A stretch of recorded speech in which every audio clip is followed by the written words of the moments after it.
Hey everyone, welcome to Old Chevy 4x4's Last Chance Ranch. Me and Bert hanging out. Got a pretty long video coming up for you, so why don't you sit back, grab some popcorn or a beverage, and enjoy.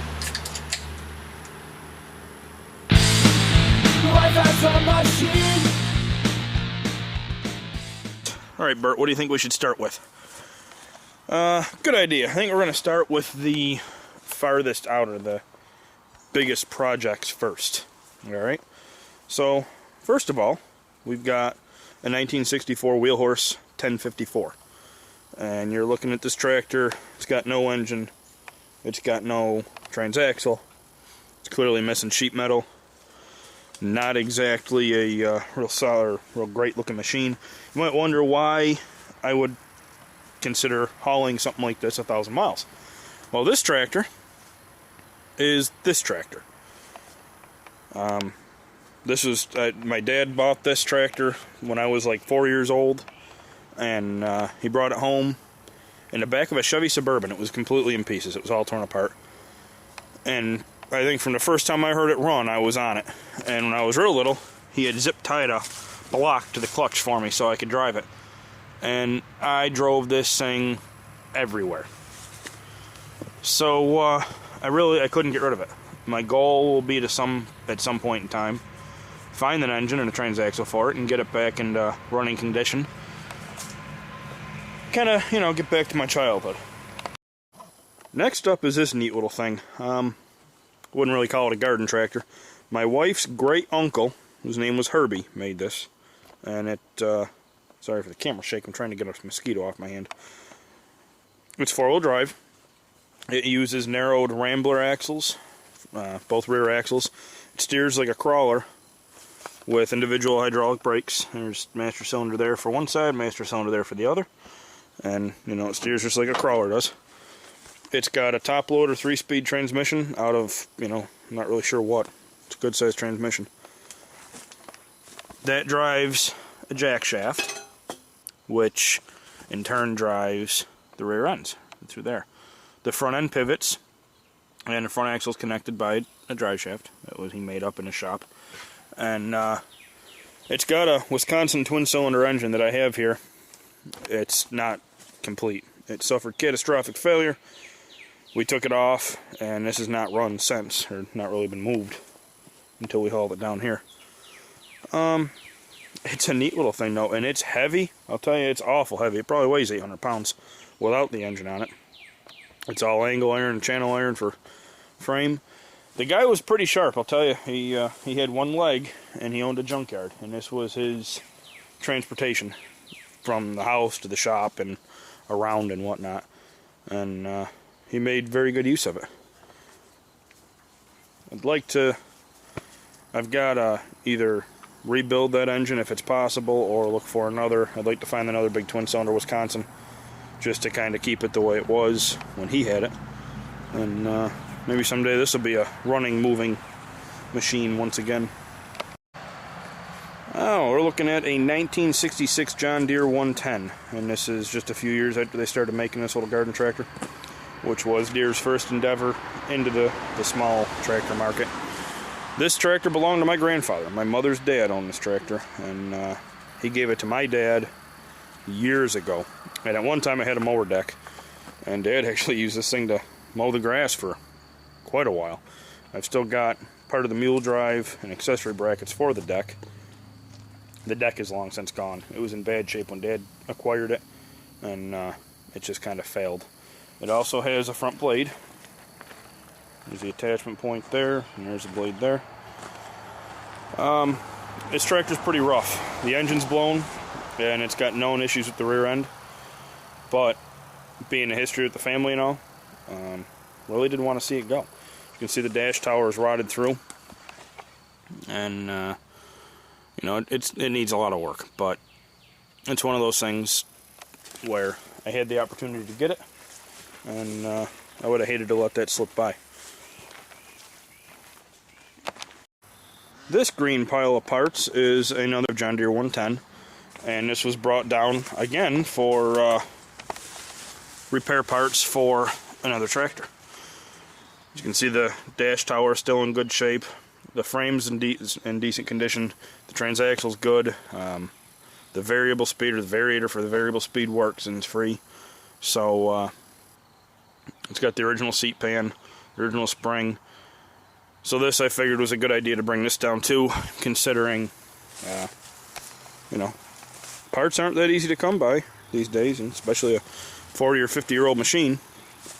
I figured this may make future restoration plans just a little bit easier. There's that.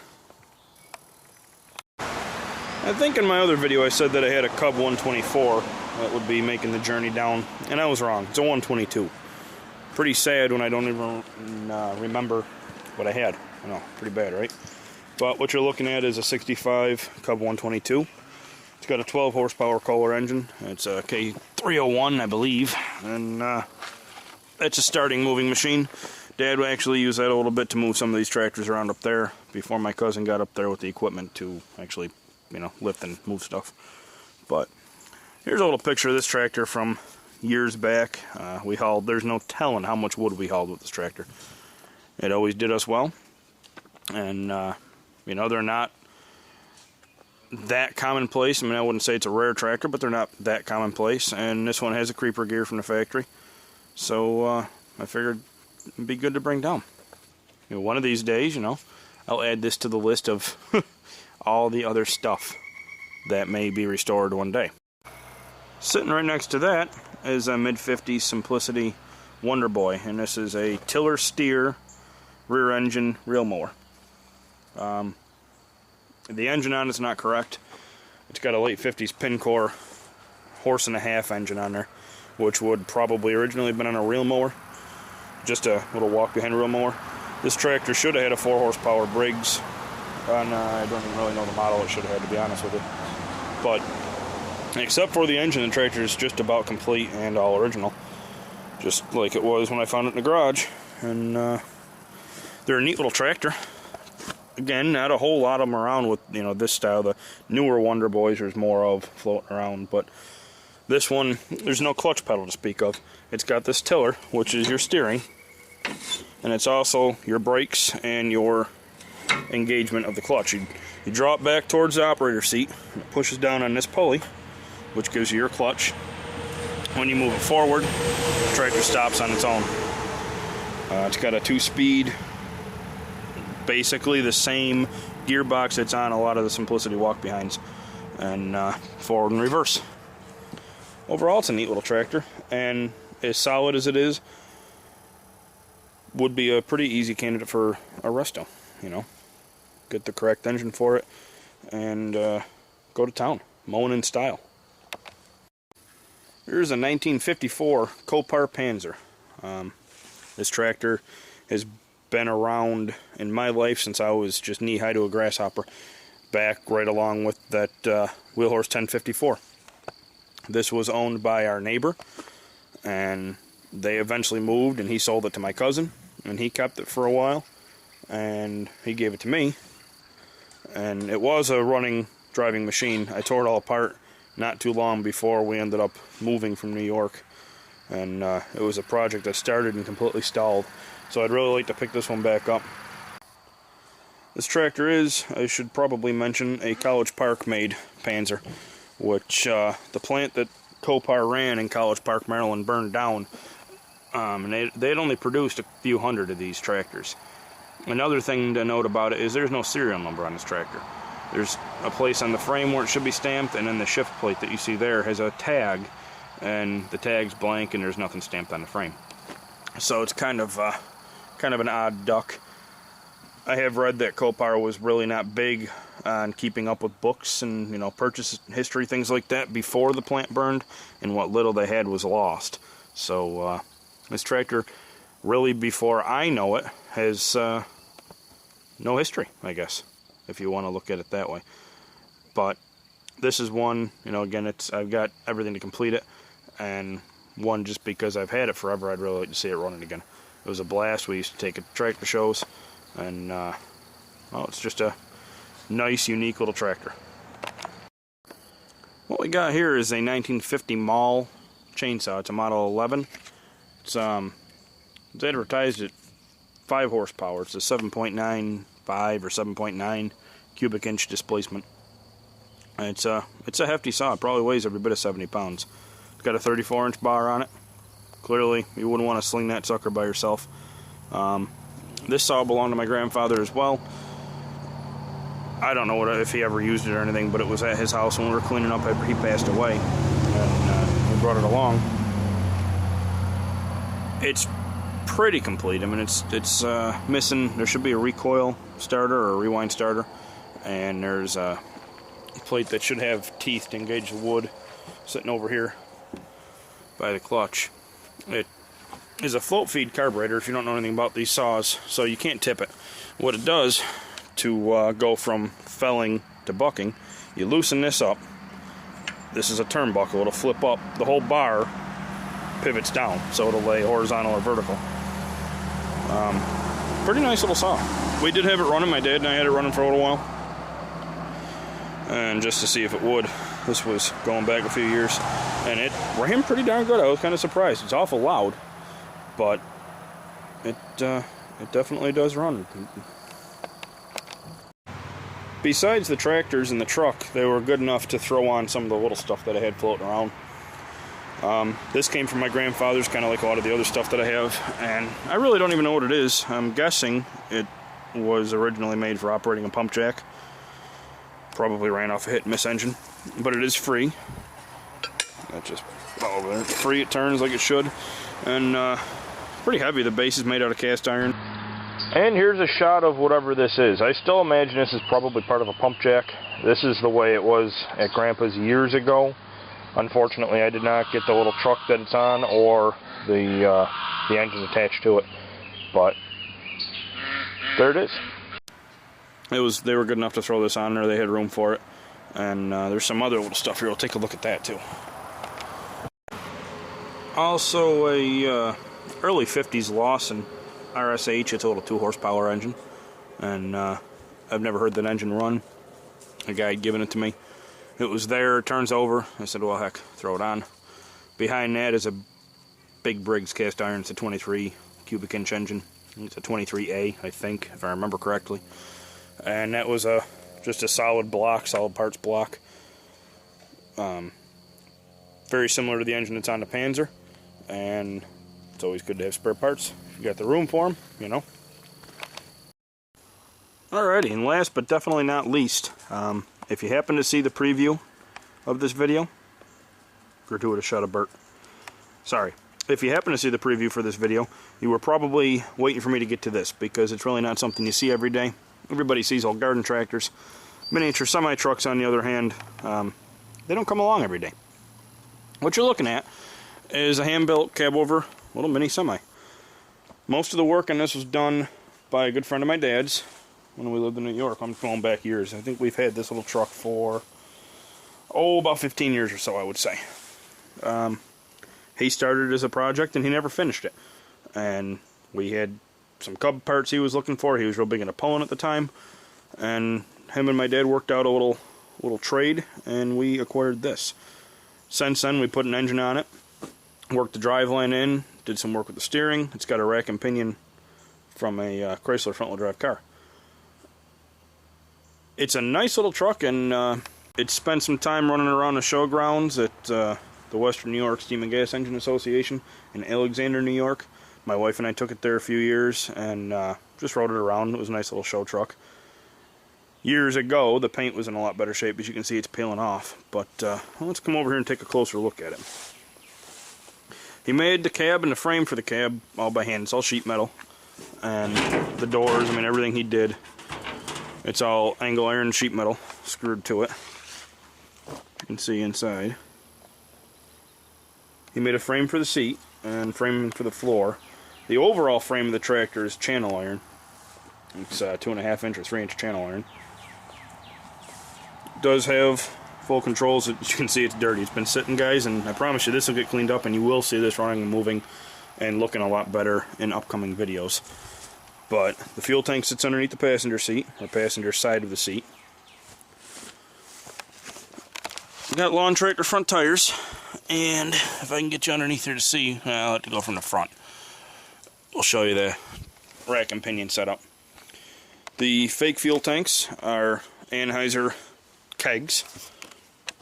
It's powered by a 60s wheel horse K241, and really I'd like to repower it. I've got a twin cylinder Briggs that I think would fit on here. It would look good on it, and plus I could have dual exhaust.